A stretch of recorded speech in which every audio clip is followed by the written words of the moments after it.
tear your soul apart. Presto, you're dead.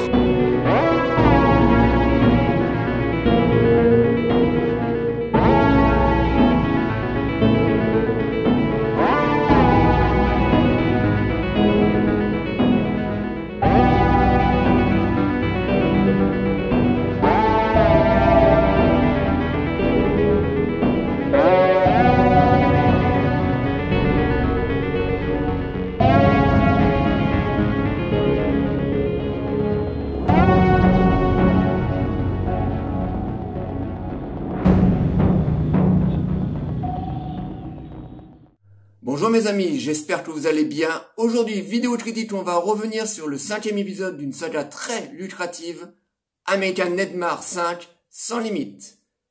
Donc, c'est parti. La purge annuelle se terminera dans 3, 2, 1...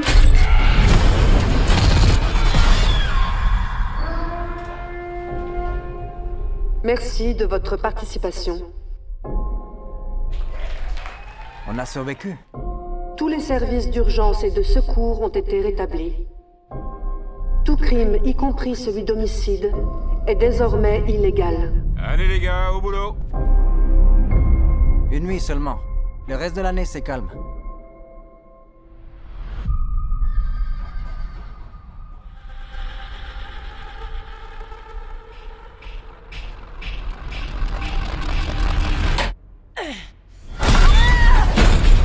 Aidez-moi! Aidez-moi! La purge est finie, pitié! Non, elle continue. C'est dingue. Ils ont pas entendu les sirènes? Le crime, ça existe plus. Tout est permis. Les riches peuvent plus se cacher derrière leur rideau de fer. Vous êtes faibles, ça fait quoi? C'est la vraie purge, la purge sans limite. Vite, ils s'arrivent. Venez, suivez-moi. Il n'y a aucun endroit sûr. Aucune chance d'être secouru. Oh mon Dieu! Faut trouver un autre moyen de s'enfuir.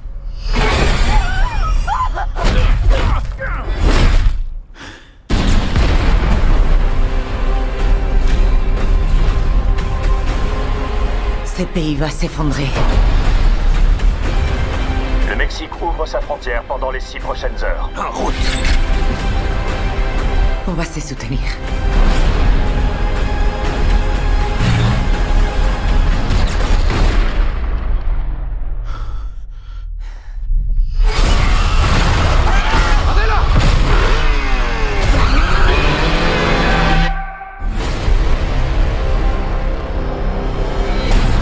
Descendez cette pourriture! Tu la fermes, sinon je te...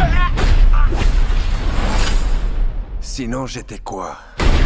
American Nightmare 5, sans limite. C'est un film réalisé en 2021 par Elvira Good.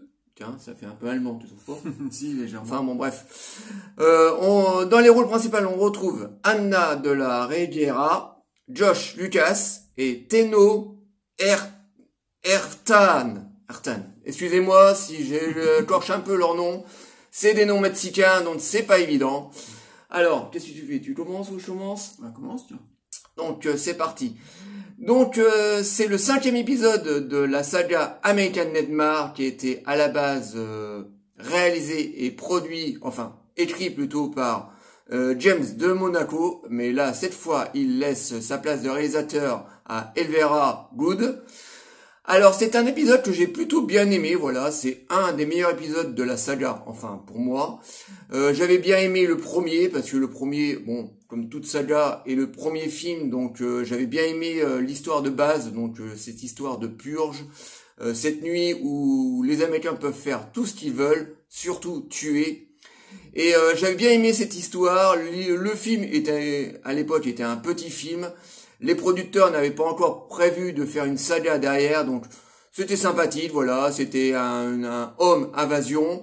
Il y avait en plus Ethan Hawke, un acteur que j'apprécie particulièrement. Donc le premier, j'avais plutôt bien aimé. J'avais adoré le deuxième, qui est clairement pour moi le meilleur épisode de toute la saga, avec Grievous, je crois. Oui, voilà, Grievous, ouais. Qui était plutôt bon dans le rôle de ce papa, enfin son ancien soldat qui veut venger la mort de son fils. Le troisième épisode, j'avais trouvé sympa. Là, ça partait un petit peu dans les contrées politiques.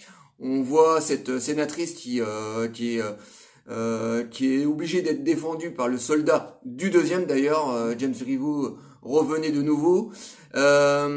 Et j'avais plutôt bien aimé le troisième, voilà. En plus, on avait des fanatiques religieux, donc j'avais plutôt bien aimé. Par contre, j'avais complètement détesté le quatrième, là, qui était une préquel. J'ai pas du tout aimé, voilà. J'ai trouvé que à ce moment-là, la saga commençait à pointer méchamment vers le bas. Et j'attendais absolument rien de ce cinquième épisode. Et franchement, j'ai passé un bon moment. Bon, c'est du American Nightmare, voilà. On sort pas des sentiers battus, mais j'ai bien aimé ce côté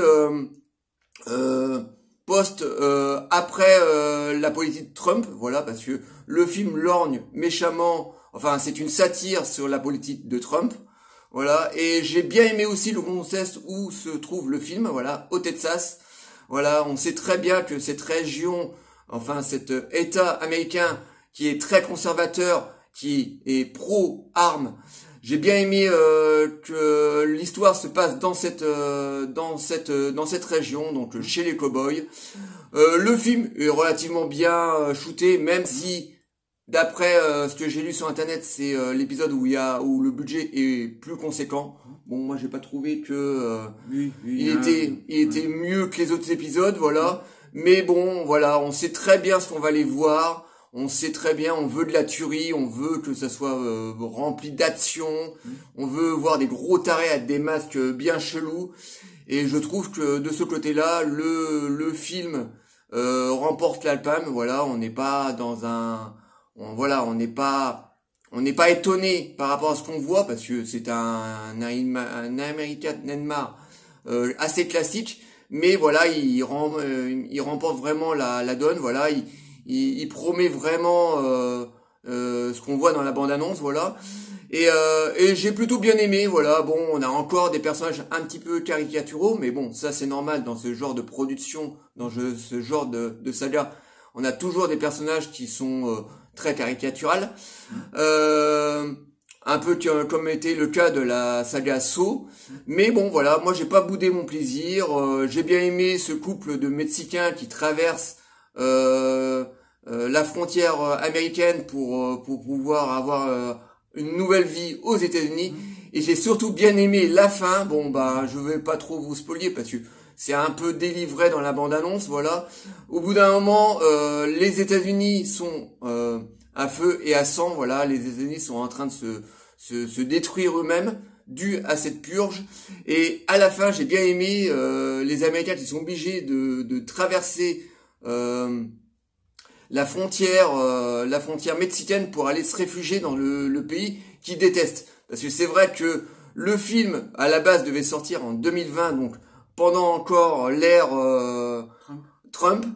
Et ça aurait été bien que le film sorte un an après, voilà, parce que ça aurait fait encore plus écho à la politique de Trump. Bon, malheureusement, dû au Covid, le film est sorti un an et demi après. Mais j'ai bien aimé cette satire autour de la politique de Trump. En plus, on voit le mur que Trump a construit. Enfin, une grande partie du mur, parce que le mur n'est pas encore terminé, et j'espère qu'il va s'arrêter. Bon, avec le nouveau président, je pense que ça va méchamment s'arrêter. Mais voilà, on voit le mur, et j'ai bien aimé cette fin où les Américains sont obligés de se réfugier chez les Mexicains. Et en plus, les Américains sont vus encore comme les méchants, et les Mexicains comme les bons gentils, en fait, là. Qui les accueillent comme ça, gentiment, dû à ce pays qui sont en train de s'effondrer sur lui-même. Donc j'ai bien aimé, ça a apporté un petit élément nouveau à la saga, même si c'est encore un épisode très lambda, très American Nightmare, mais bon, voilà, c'est quand même un film que j'ai relativement bien aimé. Ça va vite, on a beaucoup d'action, on a des personnages bien relous. Ça lorne beaucoup du côté de Deserto. Alors Deserto, c'est un film, un survival qui est sorti il y a quelques années, qui était qu'on avait bien aimé à l'époque, hein, qu'on avait même en Blu-ray. Donc ça lorne beaucoup de ce côté-là. Donc c'est une course-poursuite survival, mais moi j'ai plutôt bien aimé cet épisode. Malheureusement, les producteurs ont décidé de produire un 6e épisode parce que ce film est sorti il y a déjà quelques semaines, quelques mois aux États-Unis et bien sûr a fait un gros carton. Donc les producteurs avides pognon, comme toujours, ont décidé d'en faire un 6e. Et pourtant, quand on voit la fin du 5e, voilà, il clôturait très très bien la saga avec ce 5e épisode. Mais bon, les producteurs en ont décidé autrement. Donc pour moi, c'est un épisode que j'ai bien aimé. J'espère que le 6e, même si je trouve que moi, là, les mecs, il faut franchement s'arrêter, voilà. C'est une saga qui arrive en bout de souffle, qui a plus beaucoup de souffle, voilà. Ils vont pas en faire une dizaine comme ça sera complètement ridicule. Mais bon, voilà, je n'ai pas boudé mon plaisir. Et toi, qu'est-ce que tu en as pensé donc de ce fameux American Nightmare sans limite? Alors pour moi, j'ai plutôt bien aimé ce film, mais comment dire, ça se répète un peu trop. Hein, on est quand même au 5e épisode, malgré ces petites originalités apportées pour essayer de apporter un nouveau souffle à la saga. Mais d'abord, je vais revenir sur le premier. Le premier, pour moi, c'était un bon galop d'essai déjà à l'époque. Je le trouvais pas parfait. Il y avait des petits défauts, ça allait pas aussi loin. Bon, il y avait quand même cette belle idée de base quand même de parler de la purge. C'était quand même unique à l'époque, hein, c'est de faire une saga comme ça qui parle de tuerie juste une journée une nuit comme ça dans une année. Donc une bonne idée de base avec de très bonnes scènes d'attaque, voilà, c'était assez sauvage et tout. Ensuite, et encore, je trouve que moi, le premier, c'est quand même, c'est un huis clos, ça, tout se passe dans la maison, on a très très peu de personnages, donc on sentait que c'était quand même le petit film qui devait pas avoir de suite.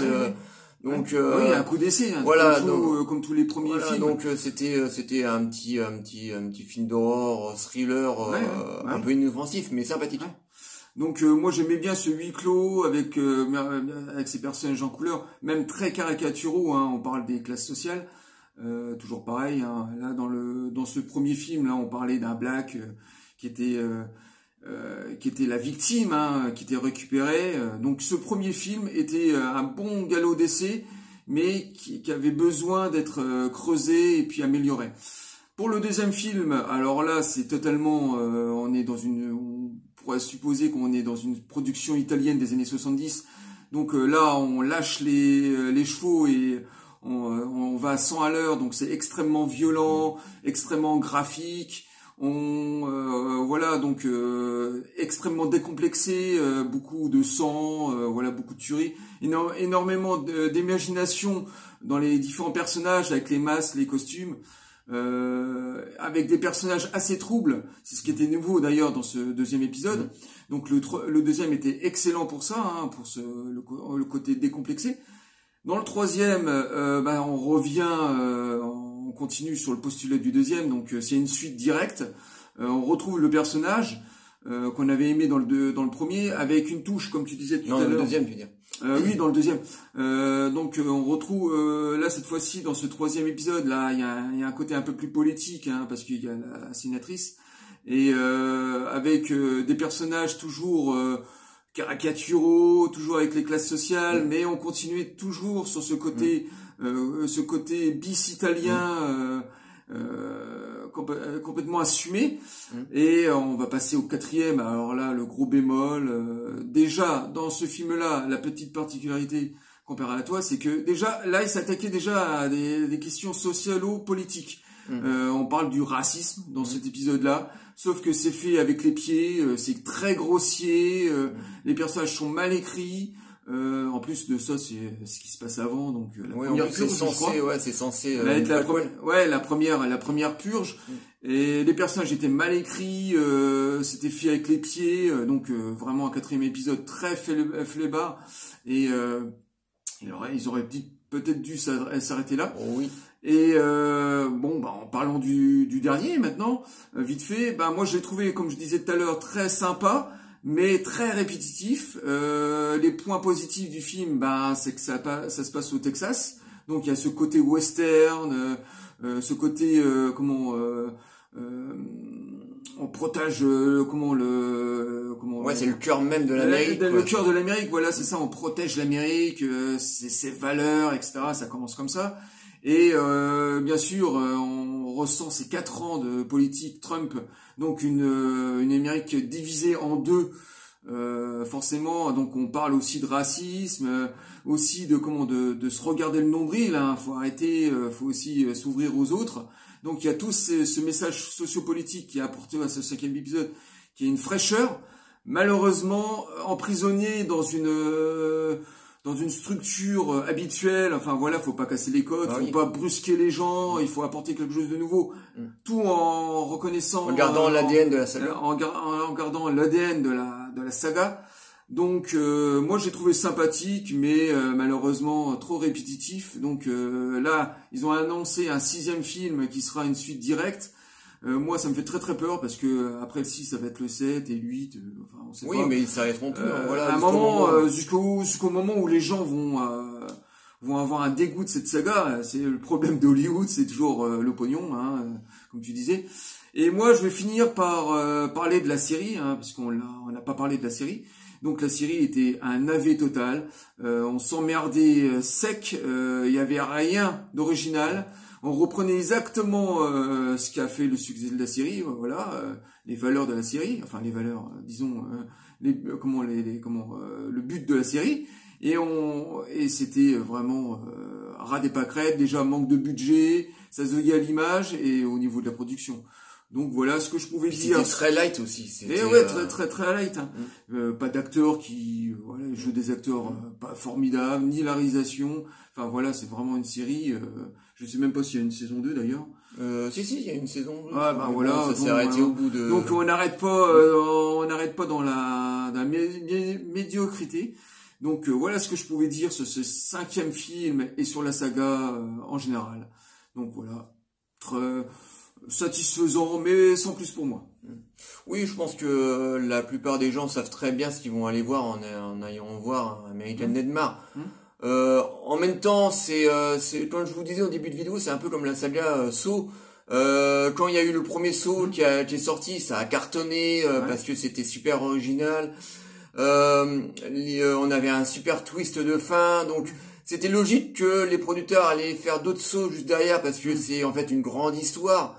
C'est un grand puzzle géant en fait. Quand on voit le premier, on veut voir le deuxième. Après le deuxième, on veut voir le troisième, le quatrième, le cinquième, le sixième. Et c'est ça l'intérêt de ces sagas, c'est que on sait très bien qu'on va pas voir un film qui va avoir une histoire super originale. Ce qu'on veut, c'est de la tuerie, des mecs qui ont des matchs chelous, l'Amérique qui moi ce que j'aime bien dans cette saga là c'est qu'on a enfin une satire sur la culture américaine. Et c'est que les Américains parodient les Américains. Voilà. Ce qui était très rare dans les années, dans les décennies d'avant. Avant, c'était les Américains pro-américains, patriotiques jusqu'au bout du slip, quoi, on va dire, et qui bottaient un peu le cul du reste du monde, quoi.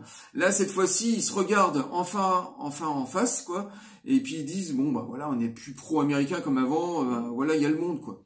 Non mais bon, on est surinformé maintenant. On sait très bien que l'Amérique a des failles et que c'est pas le pays ultra puissant comme ils peuvent le dire. Enfin, ils sont puissants, mais ils ont beaucoup de failles, surtout au niveau du racisme, qui doivent vraiment travailler là-dessus, quoi. Ouais, travailler et avancer là-dessus. Donc c'est logique que le cinéma s'en empare et fasse une satire sur la culture américaine, et donc c'est vrai que ça fait du bien de voir ce genre de saga, mais là c'est vrai que la saga quand même commence à méchamment s'essouffler. Moi j'ai peur pour le 6e, j'espère qu'ils vont faire un film pour qu'il soit vraiment bien et qu'il relance un petit peu la machine, même si pour moi la machine ça y est, le 5e c'était super, ça s'arrêtait, en plus le twist de fin était plutôt bien réussi, il clôturait bien le film et la saga.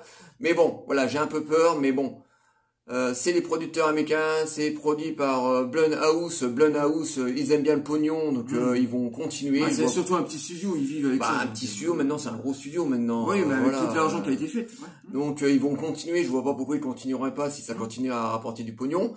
Donc on verra bien ce que donnera le 6e épisode, mais bon voilà, c'était un épisode lambda. Voilà, je pense que les gens savent très bien ce qu'ils vont voir. Donc si vous aimez les American Nightmare, 1, 2, 3, 4. Donc je pense que vous aimerez celui-là parce que voilà, en termes d'action et de tuerie, il se propose là. Donc voilà, donc le pari est remporté. Donc voilà ce qu'on pouvait dire sur American Nightmare sans limite. Ouais. J'espère que cette petite vidéo vous aura plu. Bon, petit message de fin comme d'habitude. Likez, délikez, abonnez-vous. Envoyez-nous des commentaires, dites-nous si vous avez déjà vu American Nightmare. Si vous avez aimé, on vous répondra toujours avec plaisir. Et on vous dit à très très bientôt. Ciao les amis.